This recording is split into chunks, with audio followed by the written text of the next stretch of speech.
ចាំបានការល្អស្ដាប់លើដូចធំបាសម្ដងខ្ញុំកាយ AirPods Pro ខ្ញុំមាននេះជាប្រភេទកាយ AirPods Pro លើដូចសំឡេងបាស JBL ចឹងបើអត់ជឿអាចសាកបាន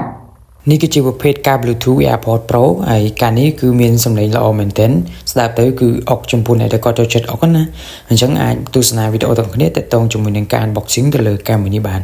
អញ្ចឹងយើងមើលអាចមើលប្រអប់ពីក្រៅបានគឺប្រអប់ស្អាតមែនទែនថ្មីច្លើងហ្មងអត់មានលំទឹកទេបាទហើយបើកមកដំបូងបំផុតគឺគេមានសភៅណែនាំមួយទាក់ទងមួយការប្រើប្រាស់ AirPods Pro នឹងតែត្បាច់ណែនាំអីទេយើងបើកតកាមកបើក Bluetooth ទៅគឺវាចូលអូតូហើយអានេះគឺយើងមើលគំរូកាសពីក្រៅគេមានថង់គេមានអីច្រកតាមត្រូវណា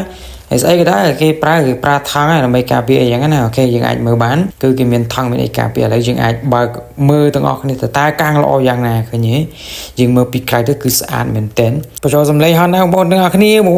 អាចធ្វើការទស្សនាបានទៅបាទនេះយើងអាចមើលក្របកាសគឺក្របកាសថ្មីស្លាញ់មែនទែនខ្លីទេសួរដល់ទៅជាអត់ងាយធ្លាក់ទេក្របកាសនេះគឺយើងអាចធ្វើការពាក់ហើយរត់ក៏បានរំក៏បានអីក៏បានដែរដេកក៏បានអីក៏បានក៏មកពាក់ចំហបានដែរអញ្ចឹងអាចមើលសងខាងបាននេះគឺជាក្របកាសគឺថ្មីតែមកអត់មានរបស់មកទឹកទេបាទហើយយកទៅប្រើទៅអត់ចេះតោះខកអីទេអាចទៅទស្សនាបានហើយចំពោះការនេះមួយទៀតខ្ញុំសូមបញ្ជាក់ណានៅពេលដែលយកទៅយើងភ្ជាប់ Bluetooth យើងអាចនិយាយ voice បានទាំងក្នុង chat Telegram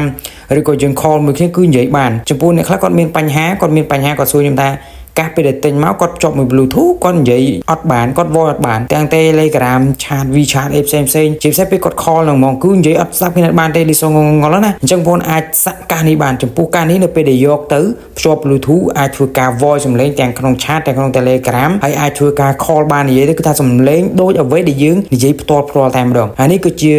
ប្រអប់កាសក្នុងប្រអប់កាសនេះគឺគេមានថែមនៅខ្សែក៏ដូចជាក្បាលកាសសម្រាប់ឲ្យយើងបដូរចំនួន5គូផងដែរបងប្អូនទាំងគ្នានេះអាចធ្វើការទស្សនាបានហួយប្រើពាក្យបងប្អូនរហូតហរ៉ាឈឺចាប់